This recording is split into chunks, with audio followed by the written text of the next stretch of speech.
이렇게 귀한 교회에서 오늘 이렇게 말씀을 나누게 되었습니다. 최근에 연세대학교에서 100주년 기념 성서 주석을 편찬했습니다.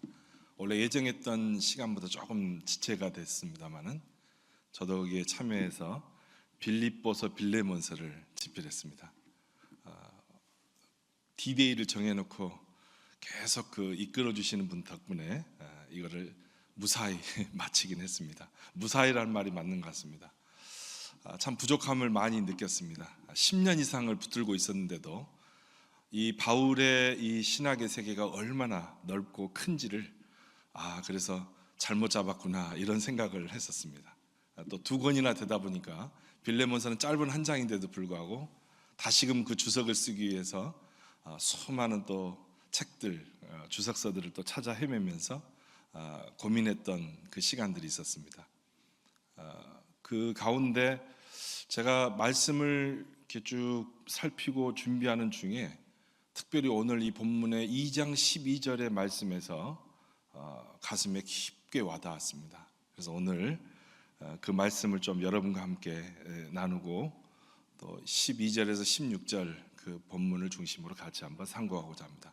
여러분 잘 아시는 바와 같이 사도 바울은 13권의 서신을 썼습니다. 특별히 그 가운데 7권의 또 제1 바울 서신으로 분류되는 그 7권 가운데 또 한 권이 바로 빌립보서입니다.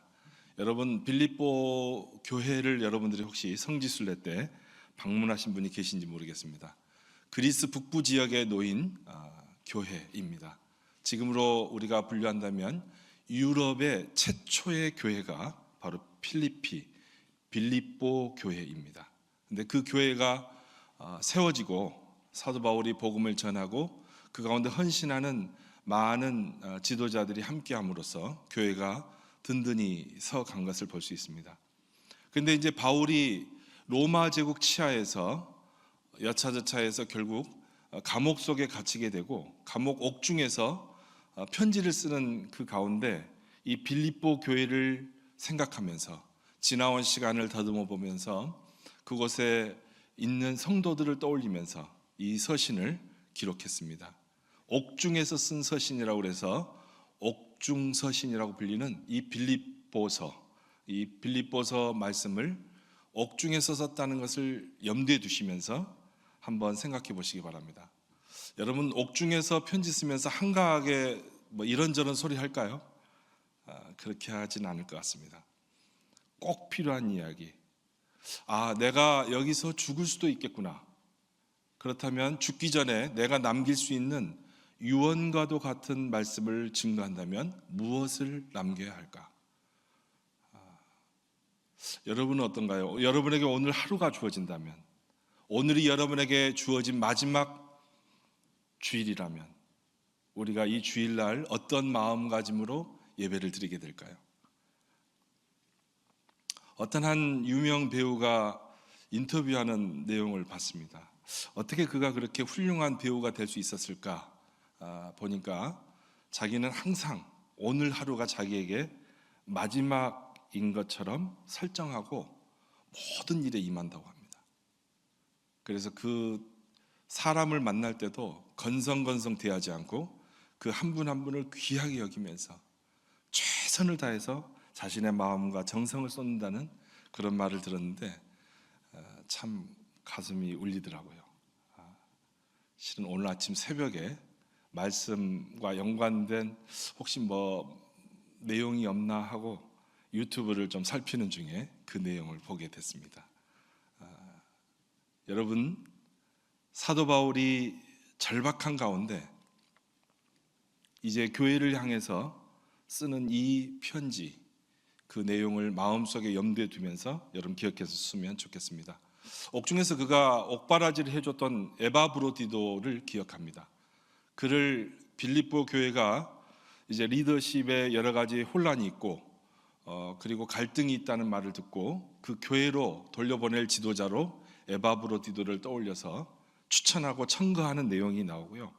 또 이와 아울러서 디모데를 옆에 계속 두고 싶어 합니다. 그 이유는 디모데는 바울의 제자라고 할 수 있는데 바울이 자신이 이제 유고시에 내가 만약 사형이 집행되거나 옥중에서 죽게 된다면 그때 나를 이어서 이 선교의 대업을 이어갈 수 있는 그 역할을 할 수 있는 사람을 지목해야 되는데 그는 디모데로 생각했던 것 같습니다. 그래서 디모데에게 그가 마지막으로 전할 수 있는 모든 것들을 전하고 그리고 그 옆에서 같이 있기를 원했던 그의 모습을 우리가 빌립보서의 말씀을 통해서 확인할 수가 있습니다. 오늘 말씀을 봉독해 주셨습니다마는 12절 말씀 다시 한번 읽어보면 좋을 것 같습니다. 12절 같이 한번 읽겠습니다. 그러므로 사랑하는 여러분, 여러분이 언제나 순종한 것처럼 내가 함께 있을 때뿐만 아니라 지금과 같이 내가 없을 때에도 더욱더 순정하여서 두렵고 떨리는 마음으로 자기의 구원을 이루어 나가십시오. 여기에 그 의미가 담겨 있습니다. 내가 함께 있을 때뿐만 아니라 지금과 같이 내가 없을 때에도, 물론 이것은 본인이 옥중에 갇혀 있어서 서로가 함께 있을 수 없는 그런 부분도 있겠지만, 만약에 내가 이 세상에서 존재하지 않게 되더라도 여러분들이 꼭 기억해야 할 내용은 이것이다 라는 의미의 메시지로 봐도 좋을 것 같습니다. 근데 그 내용의 핵심은 두렵고 떨리는 마음으로 자기의 구원을 이루어 나가십시오 라고 했습니다. 사도 바울은 복음에 대해서 굉장히 강렬한 그 어떤 성경의 저자, 어떤 사도보다도 그 강한 그 확신이 그에게 있었습니다. 참된 복음이 무엇인가, 그리고 거짓된 복음이 무엇인가. 그래서 갈라디아서의 말씀을 우리가 보면 갈라디아 교회들에게 쓴 갈라디아 서신에서는 다른 복음을 증거하는 사람들을 가리켜서 어리석은 갈라디아 사람들아, 그것에 현혹돼서 그것에 무너져 내려가는 이들을 향해서 질타를 거침없이 하는 모습을 볼 수가 있습니다. 바울이 말하는 복음은 오직 예수 그리스도를 믿음으로 구원을 얻는 것입니다. 아주 단순하고 심플한 메시지입니다. 그런데 갈라디아 교회에 침투해 들어왔던 거짓 교사들, 대적자들의 복음의 메시지의 핵심은 오직 예수 그리스도를 믿음으로 구원받는다는 말은 맞아, 하지만 그것만으로는 부족해. 그러니 거기에 무언가를 더 추가해야 된다고 가르쳤습니다. 그것은 바로 할례를 받아야 하며 그들이 절기를 지켜야 하며 많은 그에 따른 여러 가지들을 율례를 지켜야 한다고 가르치는 거짓된 복음이 그들 가운데 왔습니다. 그것이 바로 다른 복음입니다.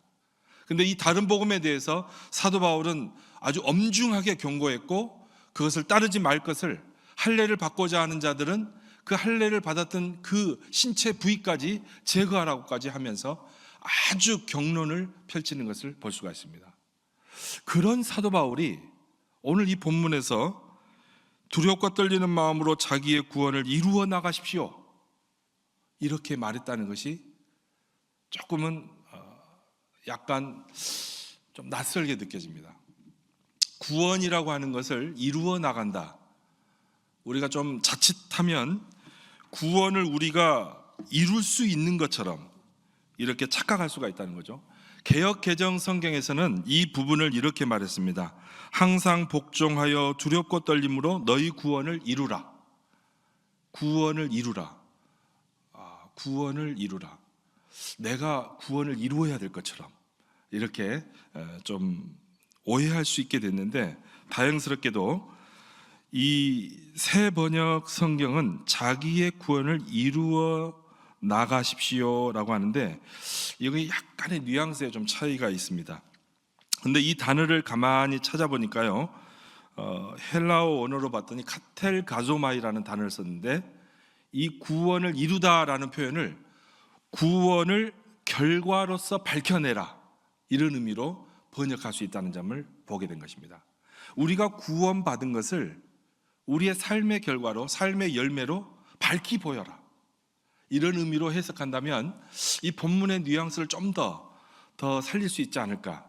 그리고 바울의 정서, 바울이 갖고 있는 신학적 개념에도 일치되지 않을까라는 생각을 갖게 되었습니다. 여기에 전 중요한 포인트가 있다고 봅니다. 우리의 구원은 우리의 인간의 힘과 능력으로 이룰 수 없다는 사실을 우리는 늘 인정해야 합니다. 사도 바울이 에베소서 2장 8절과 9절의 말씀에서 너희가 그 은혜를 인하여 믿음으로 말미암아 구원을 얻었나니 이것이 너희에게서 난 것이 아니요 하나님의 선물이라. 행위에서 난 것이 아니 이는 누구든지 자랑하지 못하게 하려 함이라 라고 이야기를 했습니다. 그리고 로마서에서도 죄의 싹은 사망이요 하나님의 은사는 그리스도 예수 우리 주 안에 있는 영생이니라. 하나님의 선물로서만 우리가 이 구원을 받을 수 있다고 하는 것을 명확하게 이야기를 합니다. 모든 사람이 죄를 범하였음에 하나님의 영광에 이르지 못한다. 인간은 그 누구도 자신의 스스로의 힘으로 이 구원을 이룰 수 없다는 사실을 누누이 반복하면서 너희가 그 은혜를 인하여 믿음으로 말미암아 구원을 얻었나니 이것이 너희에게서 난 것이 아니요 하나님의 선물이라. 하나님의 선물이라. 하나님이 우리에게 주신 것이다.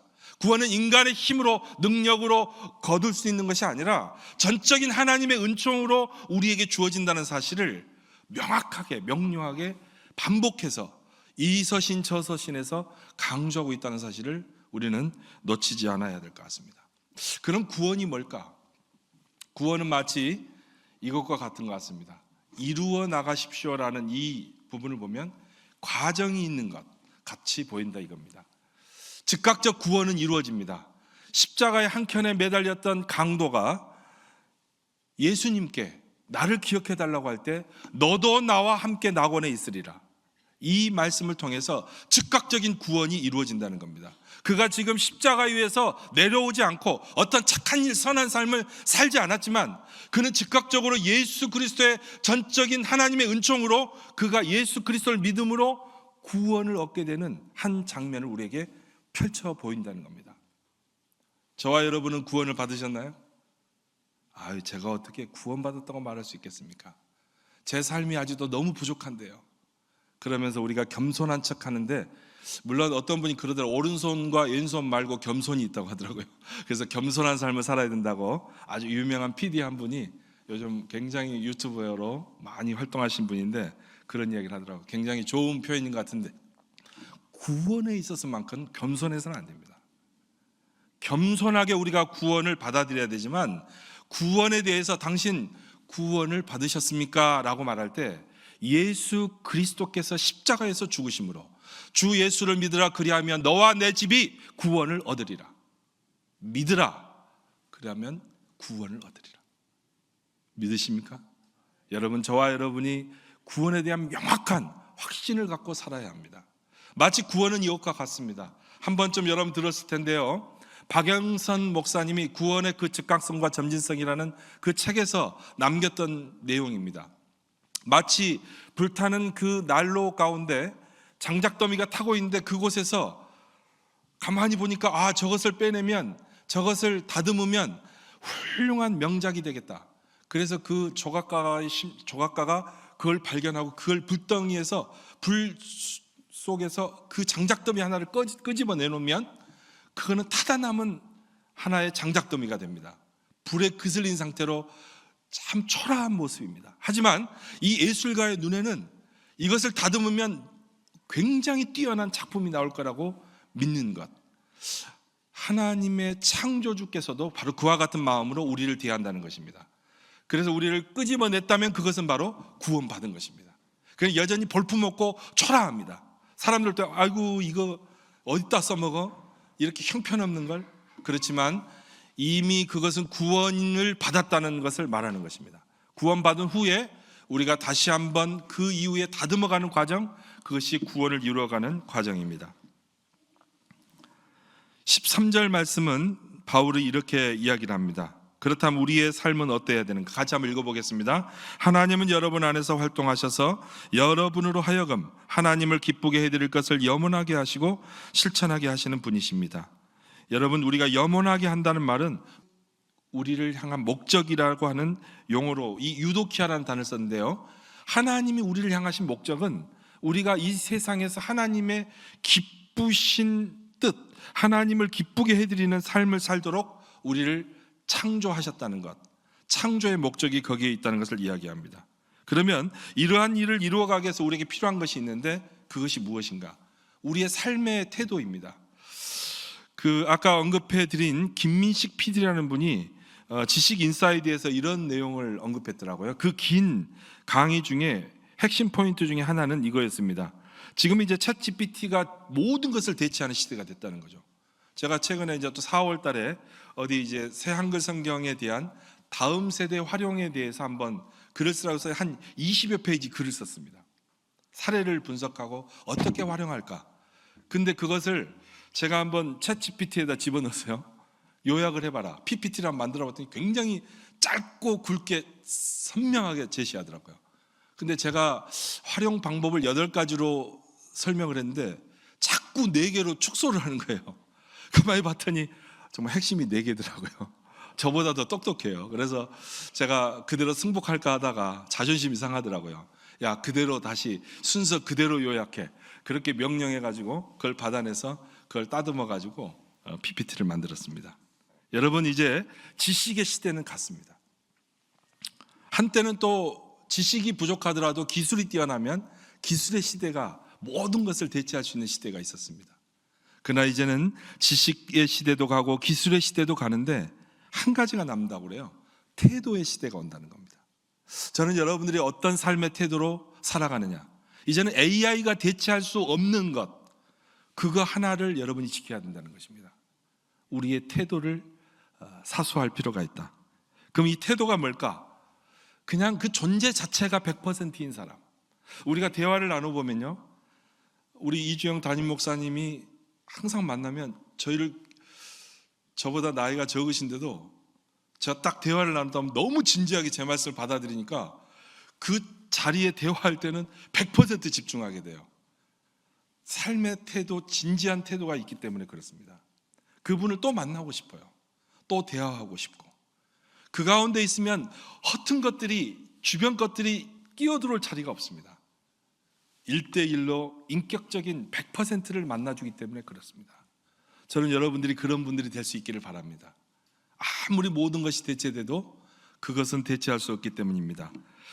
그러다 보면 우리가 이 세상을 살아가면서 무슨 일이든지, 14절입니다. 같이 읽어볼까요? 무슨 일이든지 불평과 시비를 하지 말고 하십시오. 이 불평은요, 속삭임, 수군거림이라고 할 수 있습니다. 광야 이스라엘의 백성들이 이 불평을 많이 했거든요. 불평. 그 다음에 시비. 이 시비는 다른 의미로 이 원어를 풀면요, 논쟁, 의심, 다툼이라는 의미로 볼 수 있는데, 불평과 시비를 하지 않고 하는 것. 우리가 존재 자체가 100%이면 우리의 삶의 태도가 바뀌면 불평과 시비를 넘어설 수 있다는 것입니다. 오늘의 말씀의 결론입니다. 15절과 16절 같이 한번 읽어보겠습니다. 15절 먼저 읽습니다. 그리하여 여러분은 흠이 없고 순결해져서 구부러지고 뒤틀린 세대 가운데서 하나님의 흠없는 자녀가 되어야 합니다. 그리하면 여러분은 이 세상에서 별과 같이 빛날 것입니다. 여기에 보면요, 15절에 별과 같이 빛난다, 이 별에 대한 단어를 찾아봤어요. 저도 이제 그냥 한번 번역이 어떻게 됐나 한번 찾아보는 것이 제 늘 말씀을 준비할 때 흥미로운, 즐거운 일입니다. 포스테레스 앤 코스모라는 단어를 썼더라고요. 근데 이 포스테레스는 포스텔이라는 단어인데, 이것은 여러분 잘 아는 것 같이 포스라는, 여러분은 세상의 빛입니다 라고 산상수훈에서 예수께서 제자들에게 가르치셨던 그 말씀의 그 단어와 어원이 같아요. 포스텔이 같은 단어입니다. 빛입니다. 빛. 근데 이 빛은요, 좀 더 엄밀하게 본다면 발광체이고 빛의 원천이라고 할 수 있습니다. 반사체가 아니고 발광체라는 거예요. 여러분, 우리는요, 우리 존재 자체는 그 어떤 것을 통해서 후광을 입을 필요가 없어요. 그냥 여러분 한 분 한 분이 발광체, 빛의 원천이기 때문에 마치 창조자 하나님이 빛의 원천인 것처럼 우리도 하나님의 형상을 닮은 존재로서 이 세상을 살아갈 수 있도록 우리를 창조하셨다는 거예요. 그냥 그 존재 자체가 의미가 있어요. 군더더기가 필요 없습니다. 저는 이승문입니다. 한번 따라서 해보시죠. 자기 이름을 넣어서. 저는 아무개입니다. 유명한 분은요, 수식 요구가 필요 없어요. 근데 제가 조금 아직 유명하지 못해가지고 소개가 필요합니다. 근데 여러분, 하나님은 저와 여러분을 발광체, 빛의 근원으로 우리를 살아가도록 세우셨다는 것입니다. 우리가 하나님의 자녀가 되기 때문에 그렇습니다. 하나님의 자녀, 하나님 그 존재 자체가 우리에게 와 있는 거예요. 그래서 우리는 이 세상을 정말 흠결없는 존재로 살아갈 수 있도록, 여전히 부족하고 여전히 넘어지고 여전히 쓰러지고 여전히 죄에 노출되는 불평과 시비에 휘말리는 존재이지만 우리를 그렇게 존귀한 존재로 우리를 창조하셨다고 주님은 성경 창세기부터 끝까지 제자들을 통해서, 사도 바울을 통해서 다시 한번 우리에게 확인시켜주고 있는 것입니다. 그래서 우리가 그런 삶을 살아가기를 말하고 있습니다. 말씀을 맺겠습니다. 16절입니다. 생명의 말씀을 굳게 잡으십시오. 그리하면 내가 다름질한 것과 수고한 것이 헛되지 아니하여서 그리스도의 날에 내가 자랑할 수 있을 것입니다. 이 세 번역이 번역을 너무 잘했어요. 기존의 그 개역 개정을 지금 한국교회가 쓰고 있는데요, 거기에서는 생명의 말씀을 밝혀 나의 다름질이 헛되지 아니하고 라고 번역했어요. 생명의 말씀을 밝힌다는 게 무슨 뜻일까? 제가 이렇게 원어를 분석해 보니까 이 단어도요, 에페쿤테스라는 단어를 썼는데 굳게 잡다라는 의미인데, 이 세 번역과 새 한글 성경이 너무 번역을 잘했어요.